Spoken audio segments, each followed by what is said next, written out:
Good morning mga kasari, welcome sa ating channel. At maulan na umaga pala kasi maulan dito sa amin at medyo malakas ang hangin. Hindi ko alam kung anong signal ang meron dito sa amin kasi laging brown out. So ngayong umaga meron lang akong i-share sa inyo na matagal ko na rin itong iniinda. Kumbaga nananahimik lang ako, pero ngayon i-share ko sa inyo kung sino rin ang relate sa inyo sa ganitong sitwasyon ng may mga tindahan at nagpo-vlog. Dati, may isang tao kasi dito sa amin na kumbaga parang naninira sa akin na porket kung ano-ano daw yung mga ginagawa ko sa YouTube. May mga sinasabi daw sa YouTube na hindi maganda. Kasi dati kaming friend.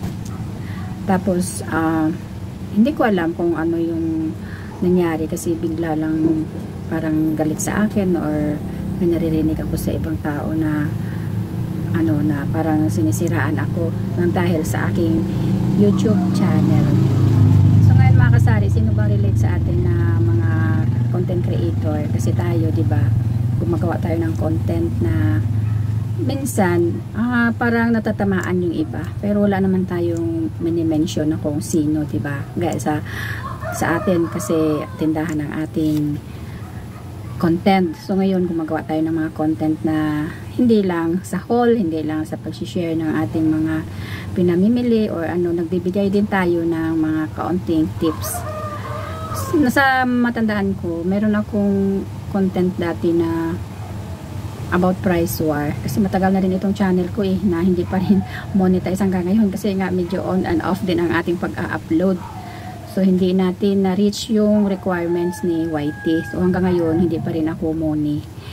Pero may mga content ako before na about nga sa mga about competition, about sa mga price war na tinatawag. So, syempre na natin yan. Kumbaga na experience natin. So, isi-share din natin sa ating mga kapwa kasari. Lalo na sa mga baguhan na nagtatayo ng sari-sari store. Ako kasi mula pa 2007 mayroon na akong tindahan. So marami na akong na-experience na ups and down din sa aking tindahan. Mayroon na lugi, mayroong nag-okay. So hanggang ngayon ganito pa rin ang aking tindahan kasi nga dito rin kami kumukuha ng aming pang-araw-araw na pangangailangan dahil minsan may trabaho yung mister ko, minsan din wala. So pag walang trabaho, so dito kami kumukuha. May nagmarite sa akin na nagsasabi daw na kaya daw nagalit sa akin ng dahil sa mga sinasabi ko sa YouTube. So sabi niya, titingnan nyo ang kanyang YouTube channel. Kasi dati ako, tiwala naman ako na malaman ang aking YouTube channel. At syempre, masaya tayo kasi isusupport tayo. Yung pala, hindi pala ganun ang nangyari. Kasi ini-stock yung ating channel. Tapos kung ano ang mga maririnig doon ay pinipersonal. So, sa case ko naman, hindi ako namin personal. Natural yan sa mga tips natin, sa mga content natin about mga price war na syempre ini-example natin yung kapwa natin tindahan na halimbawa doon sa kanila ay mura tapos dito sa tindahan ko ay mahal. Kung kino-compare ko lang yung mga ganyang mga topic na yan ang tinatawag na price war.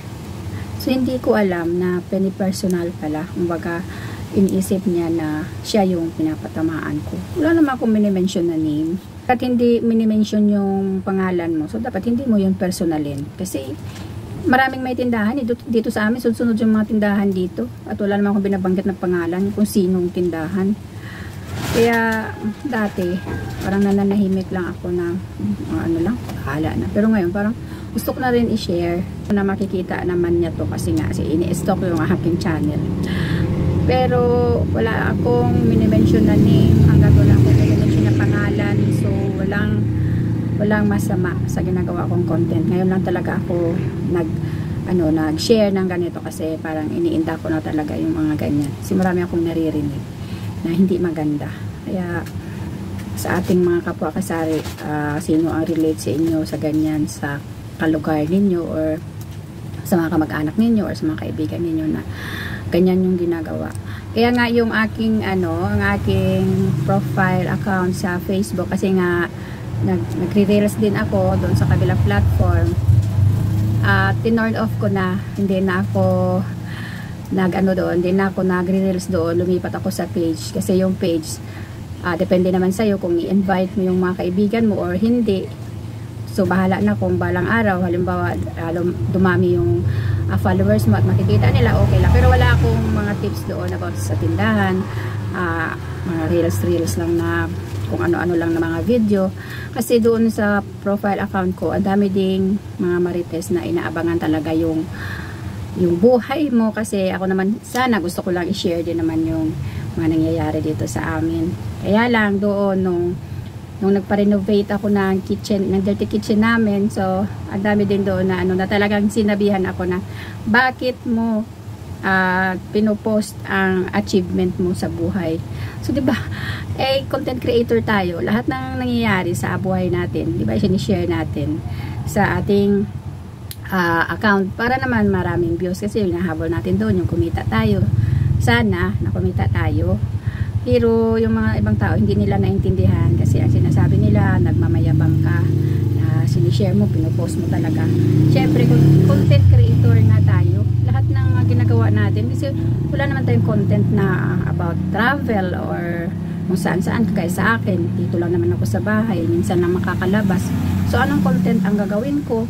So syempre yung buhay namin o kung anong ginagawa ko dito sa tindahan or kung nagluluto o ano man na mga nangyayari dito sa buhay namin, i-share ko yon sa public. Pero may ano din naman, mayroon din naman hangganan, kumbaga hindi lahat wholesome pa rin ang ating ginagawang mga video about sa ating buhay. So yun lang mga kasari ang i-share ko sa inyo. Gusto ko lang naman ilabas yung mga nararamdaman ko na hindi maganda kasi parang minsan tinatamad na lang tuloy akong mag-vlog kasi lahat ng mga ginagawa ko ay masama para sa iba na kung tutuusin hindi naman sila doon, hindi naman sila part ng aking pag-vlog.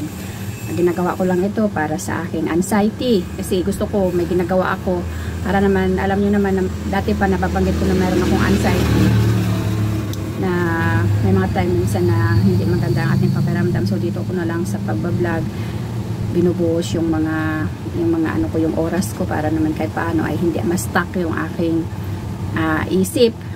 So pag may anxiety kasi tayo, yung utak natin ang kalaban natin kaya ito yung ginagawa ko para naman ma-relieve yung anxiety ko, pero hindi pa rin maintindihan ng ibang tao. Kaya yun lang, sana bigyan pa tayo ni Lord ng lakas ng katawan at sana ang ni-pray ko na mawala na yung anxiety ko kasi matagal ko na itong iniinda. Kagaya kay Ate GB na mayroon siyang anxiety pero siya nga ay nagpupunta talaga sa doktor, pero ako may mga gamot din ako before na iniinom pero parang sa tingin ko parang mas lalong lumalala kaya tumigil ako at ngayon ay iniiwasan ko na lang yung mga pagkain or mga iniinom na bawal sa akin. Kaya medyo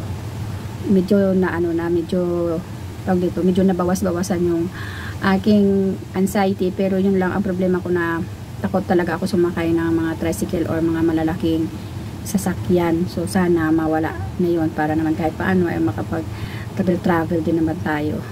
So yun lang mga kasari ang aking share sa inyo ngayong umaga. Thank you so much for watching at abangan nyo ang susunod kong video kasi meron akong pinamili na kahit umuulan ay sinugod namin ni Robert yung pamimili kasi wala na talagang laman ang aking tindahan, maraming kulang. So yun lang, God bless sa inyong lahat at mag-ingat po tayo kasi maulan ang panahon. Bye!